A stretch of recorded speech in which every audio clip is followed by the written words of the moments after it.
Fortunately enough, we have Sweden. We have other countries as well, but Sweden is one of the most transparent, advanced, modern country that you can rely on the information we're getting from there. And somebody sent me from a doctor's group that I'm connected with, the table from the past few years, the same table that you've been looking here. Actually, the only one that we should be focusing, which is mortality. Yeah. Because on mortality, you cannot have, it doesn't make a difference from what. It's total mortality. And if you have a pandemic, and if you have a problem, even if it's a seasonal flu that is stronger than other years, you will see a correlation with the death rates. There is no other way. That's how it is in nature.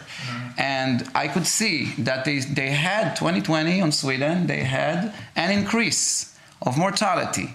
But that increase of mortality is equal than what they had in 2015. And when you look at the years between, yes, there is it's a lower rate, but it's not a huge difference. And this country didn't have one day of lockdown, didn't have one day of closing the schools, and didn't have even one day with masks requirement from the population. So you see pictures, videos that are coming up from Sweden every day almost, when people want to show the rest of the world that they are going with the public transportation close to each other, they're going with the elevators close to each other.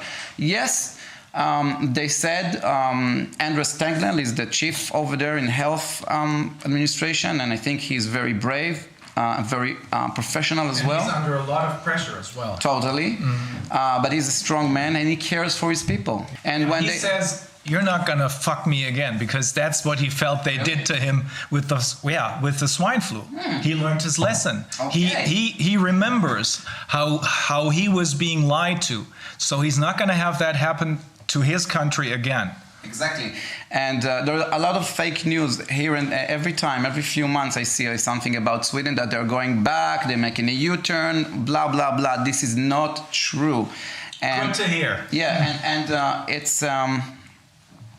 it's interesting to hear what he said at the beginning, because again, people, because of fear, they just don't open their ears, they just don't listen. He said something very basic, very logical. He said the healthcare system is for the people, and it's not vice versa. So all these countries like yours, like mine, are saying, "Oh, come on, we don't want to get to the point that doctors will have to choose who they treat and who is not. They're not treating, and it's like they're going to have so many people, and it's going to be overload, and we're going to have to open hospitals from the temporary hospitals via the army."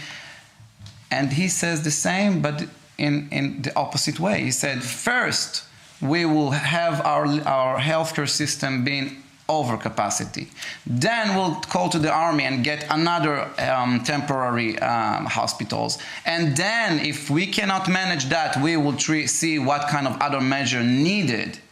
But what happened in most countries besides Sweden is the opposite. They say, because of this claim, which is kind of noble, right? Because they want to save the doctors from making such a harsh decision. So I think being a lawyer and dealing with what I'm dealing, it's really hard. So if you don't want to do it, don't get this profession. And exactly with doctors, if you don't want to face a hard decision, don't practice this profession. But if you are practicing this profession, well, first of all, you have to serve the people.